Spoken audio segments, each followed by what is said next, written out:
Hey family, welcome back to my channel.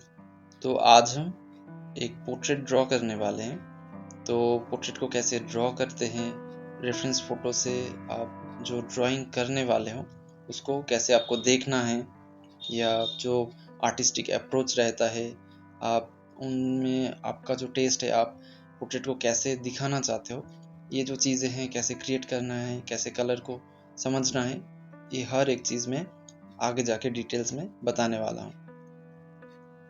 तो यहाँ पर मैं ड्राइंग को कर रहा हूँ, तो एक चीज़ आपको ध्यान में रखना है, कोई सा भी पेंसिल आप ले सकते हो। यहाँ पर मैं नॉर्मल HB पेंसिल का यूज़ कर रहा हूँ। आप कोई सा भी ब्रांड का HB पेंसिल यूज़ कर सकते हो।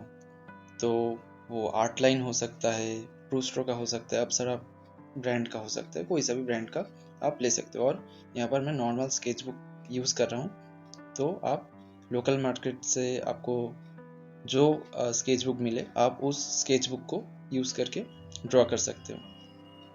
तो यहाँ पर पहले मैं जो रेफरेंस फ़ोटो है उसको पहले देख रहा हूँ, और देख के जो ड्रॉ कर रहा हूँ सिंपली स्ट्रेट लाइन मैं पहले सिंप्लीफाई कर रहा हूँ। तो कैमरा में क्या होता है कि ब्लर से धीरे धीरे धीरे धीरे फोकस होता है।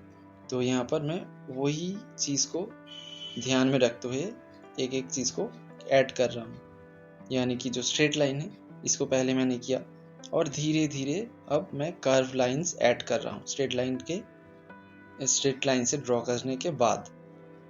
और जो कर्व लाइन से इसको ऐड करते हुए जो फेशियल फीचर्स हैं, तो उसको मैं रेफरेंस फ़ोटो से देख रहा हूँ, और धीरे धीरे करके हल्के हाथों से मैं हर एक चीज़ को ऐड करते जा रहा हूँ। तो आप पहले वही चीज़ करो, पहले आप ब्लर से लेके धीरे धीरे, यानी कि बिग शेप से या जो स्ट्रेट लाइन से सिंप्लीफिकेशन है उससे धीरे धीरे आप कम्प्लेक्सिटी पे जाओ। तो यहाँ पर आप देख रहे हो कि मैं पहले सिंपल शेप्स किया, सिंप्लीफाई किया, उसके बाद धीरे धीरे करके यहाँ पर जो लाइन्स है इसको मैं ड्रॉ कर रहा हूँ।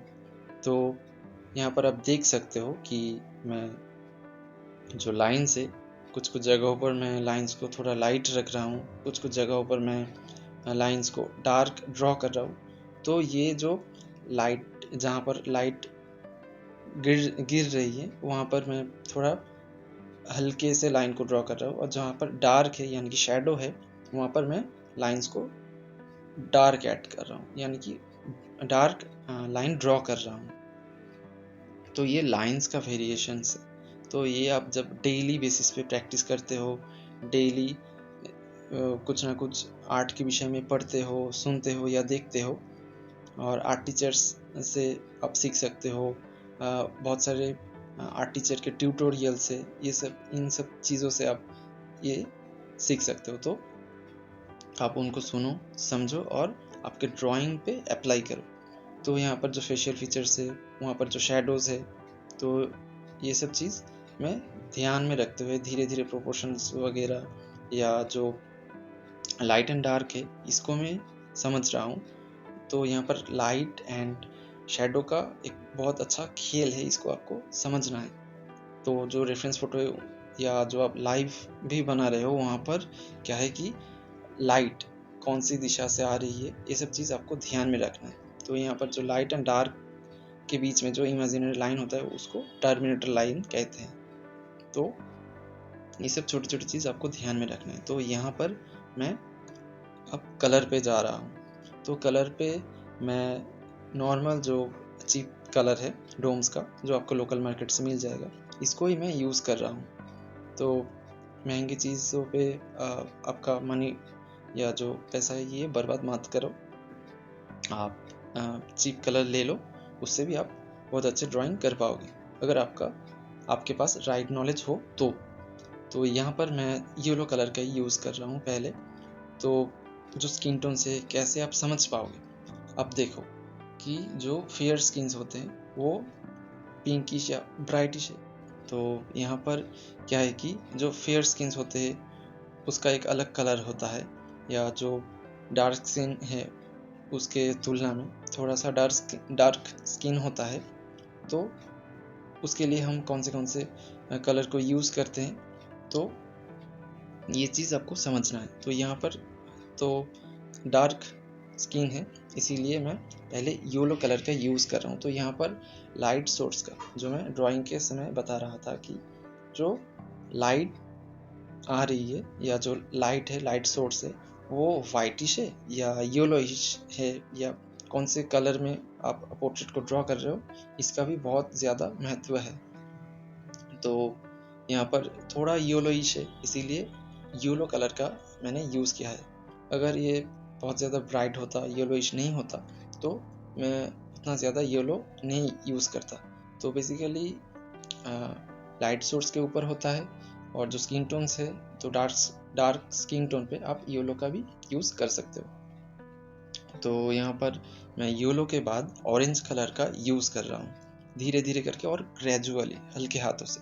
और यहाँ पर आप देख सकते हो कि जो पेंसिल है, जो कलर पेंसिल है, इसको मैं बहुत दूर से पकड़ के धीरे धीरे करके कर रहा हूँ। और जो टर्मिनेटर लाइन मैंने ड्राइंग के समय कहा है, जो टर्मिनेटर लाइन है वहाँ पर, यानी कि जो वो कोर शेडो होता है, वो कोर शेडो है। तो उस कोर शेडो के लिए मैं वहाँ पर जो टर्मिनेटर लाइन है, इमेजिनरी लाइन, वहाँ पर मैं थोड़ा बहुत डार्क ऐड कर रहा हूँ। तो जो आर्टिस्टिक अप्रोच है, कलर को आप कैसे आर्टिस्टिक छोड़ोगे, आपका जो टेस्ट है, यानी कि आप कैसे दिखाना चाहते हो, ये बाद में आता है। उसके पहले ये जो वैल्यू है, वॉल्यूम है, ये सब चीज़ आता है। वैल्यू क्या है? जो लाइट एंड डार्क है, इसको आपको समझना है। तो इसको समझने के लिए आपको सिंप्लीफाई करना आनी चाहिए। तो यहाँ पर मैं पहले लाइट कलर से लेके धीरे धीरे डार्क कलर पे जा रहा हूँ। तो यहाँ पर आप देख सकते हो कि कुछ कुछ जगहों पर मैं ग्रीन का यूज़ कर रहा हूँ, यानी कि लाइट ग्रीन है, डार्क ग्रीन है। और पहले मैंने येलो किया, उसके बाद में ऑरेंज किया, देन जाके जो ब्राउन कलर है या जो ग्रीन, लाइट ग्रीन या डार्क ग्रीन कह सकते हो, तो ये सब चीज़ मैं धीरे धीरे करके ऐड कर रहा हूँ। तो आपको स्टेप बाय स्टेप हर एक चीज़ को करना है। आप कोई सा भी पोर्ट्रेट ले लो या कोई सा भी ड्राइंग ले लो जो आप करना चाहते हो, तो पोर्ट्रेट कहो या कोई सा भी सब्जेक्ट कहो, वहाँ पर प्रिंसिपल सेम रहता है। जो फंडामेंटल्स की चीज़ें हैं वो सारी सेम ही रहता है, लेकिन आप सब्जेक्ट अलग ले रहे हो और सोच रहे हो कि इसको कैसे बनाएंगे, ये बहुत ज़्यादा हार्ड है, या बहुत ज़्यादा डिटेल्स में आप पहले ही घुस जाते हो। तो आपको वो चीज़ ध्यान में रखना है कि फोकस बाद में, पहले ब्लर से लेके, यानी कि सिंप्लीफिकेशन से लेके धीरे धीरे करके आपको फोकस पे आना है। तो वही चीज़ आप देख सकते हो कि ड्राइंग पे भी सेम चीज़ किया। लाइन के समय जो लाइंस मैं ड्रॉ कर रहा हूँ, वहाँ भी मैंने सेम किया है, धीरे धीरे करके फाइन लाइंस पे आए हैं। तो यहाँ पर भी क्या है कि मैं धीरे धीरे करके कलर को धीरे धीरे हल्के से लेके धीरे धीरे डार्क पे आ रहा हूँ। जो शेडो पार्ट है उसको मैं अलग कर रहा हूँ और देख रहा हूँ कि कहाँ पर जो लाइट पार्ट है या जो शेडो पार्ट है, ये सब चीज़ मैं धीरे धीरे करके ऐड कर रहा हूँ। एकदम से मैं डार्क पे नहीं गया हूँ, मैं धीरे धीरे ग्रेजुअली हर एक चीज़ को कर रहा हूँ। तो ये जो सारी चीज़ें हैं, ये आप देखो, लेकिन आप तभी इसका फील ले पाओगे जब आप डेली बेसिस पे स्केच करते हो। तो आप पोर्ट्रेट पे जाओ या फिगर ड्राइंग पे जाओ, स्टिल लाइफ पे जाओ, तो वहाँ पर क्या है, आप उस सब्जेक्ट को 15 दिन या 20 दिन, मिनिमम 10 से लेकर के 15 डेज आपको उसी सब्जेक्ट पे काम करना है। जो पोर्ट्रेट हो गया, पोर्ट्रेट में क्या है कि आप फ्रंट साइड से, फ्रंट व्यू से, साइड व्यू से, ऊपर नीचे करके एवरी एंगल पे आप ड्रॉ करो। जो 15 दिन है, उस 15 दिनों में आप सोचो कि कैसे कैसे करके आप उसको देख सकते हो, कैसे करके जो लाइट डार्क का चीज़ है, या जो वॉल्यूम कैसे क्रिएट हो रहा है, जो लाइंस वगैरह है, जो सिंप्लीफिकेशन से, इसको कैसे आप पहले कर रहे हो और धीरे धीरे आप कैसे डिटेल्स में जा रहे हो। डिटेल्स बहुत बात की चीज़ है, तो पहले आपको सिंप्लीफिकेशन आनी चाहिए। बहुत बार बिगिनर आर्टिस्ट ऐसे करते हैं कि पहले आंखों से शुरू कर दी, कोई स्ट्रक्चर वगैरह या कोई सिंपल शेप्स या स्ट्रक्चर नहीं किया है, कंस्ट्रक्ट नहीं कर रहा है, डायरेक्ट आंखों से शुरू करके एकदम ड्राइंग को फिनिश कर दिया। तो बाद में क्या होता है कि देखने को मिलता है थोड़ा टेढ़ा मेढ़ा बन गया, या कुछ चीज़ बड़ा हो गया, कुछ चीज़ छोटा हो गया, है ना। ये सब चीज़ आप अवॉइड कर सकते हो कंस्ट्रक्ट करते हुए, सिंप्लीफिकेशन करते हुए।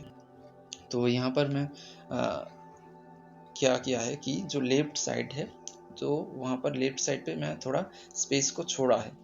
तो ये क्यों किया है? क्योंकि ये जो पोर्ट्रेट है ये बॉटम लेफ्ट साइड पे दिख रही है ये पोर्ट्रेट, तो इसीलिए मैं लेफ्ट बॉटम साइड को थोड़ा स्पेस छोड़ा है।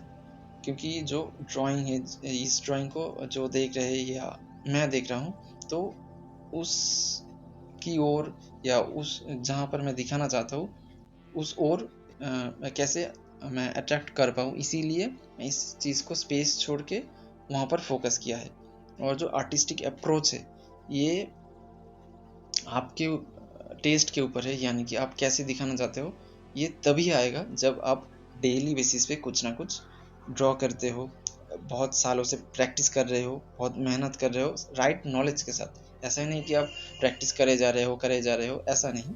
आप धीरे धीरे करके हो सकता है, यानी कि स्केचेस में क्या है, रैपिड स्केच है, लूज स्केचिंग है, या लॉन्ग आवर स्टडी, बहुत सारी चीज़ें हैं। तो ये सब चीज़ मैं इस वीडियो के अलावा भी मैं बहुत स्केचेस करता हूँ और बहुत सारे मीडियम से काम करता हूँ। अगर आप देखना चाहते हो तो मैं वो भी आपके साथ शेयर करूँगा। तो यहाँ पर आता है जो आर्टिस्टिक अप्रोच। मैंने जहाँ पर काम करना था वहाँ पर मैंने धीरे धीरे करके स्टेप बाय स्टेप मैंने काम किया, और जो राइट साइड पे मैंने इसको ऐसे ही छोड़ा है क्योंकि यहाँ पर मैं दिखाना नहीं चाहता, इसीलिए। तो ये जो चीज़ है ये बहुत बात की चीज़ है, ये जो टेस्ट है ये मैं बहुत सालों से प्रैक्टिस करने के बाद इसको समझ पाया हूँ। बहुत आर्टिस्टों को यूट्यूब पे या ऑनलाइन पे देख के उनके सोच को समझ के तब जाके ऐसे मैं प्रैक्टिस कर रहा हूँ। मैं भी इम्प्रूव कर रहा हूँ डे बाय डे, मैं भी प्रैक्टिस कर रहा हूँ। तो आप भी ज़्यादा से ज़्यादा प्रैक्टिस करिए। और यहाँ पर जो छोटे मोटे बाल है वहाँ पर मैं इसको धीरे धीरे करके जो डिटेल्स है, फाइन डिटेल्स लास्ट में मैं थोड़ा थोड़ा करके ऐड कर रहा हूँ। तो आप भी डेली बेसिस पे ऐसे ही प्रैक्टिस करो। जो चीज़ें हैं जो आपको प्रॉब्लम्स दे रही है उसको डेली बेसिस पे करो, तब जाके आप उसका सॉल्यूशन निकाल पाओगे। तो गाइस, इस ड्राइंग को आज यहीं पे छोड़ते हैं, मिलेंगे नेक्स्ट वीडियो पे। तब तक के लिए आप डेली बेसिस पे कुछ ना कुछ प्रैक्टिस करिए। मैं चाहूँगा कि आपका भी जो ड्राइंग स्किल्स है ये भी इम्प्रूव हो। इसके लिए मैं वीडियोस बनाता हूँ ताकि आपको हेल्प हो सके। तो जो स्किन टोन्स है, डिफरेंट स्किन टोन्स आप कैसे कर पाओगे चीप कलर से, तो इसके लिए आपको लेफ्ट साइड में जो वीडियो दिखने को मिलेगा, तो अगर आप चाहते हो तो उसको क्लिक करके देख सकते हो। तो बाय गाइस, राधे राधे।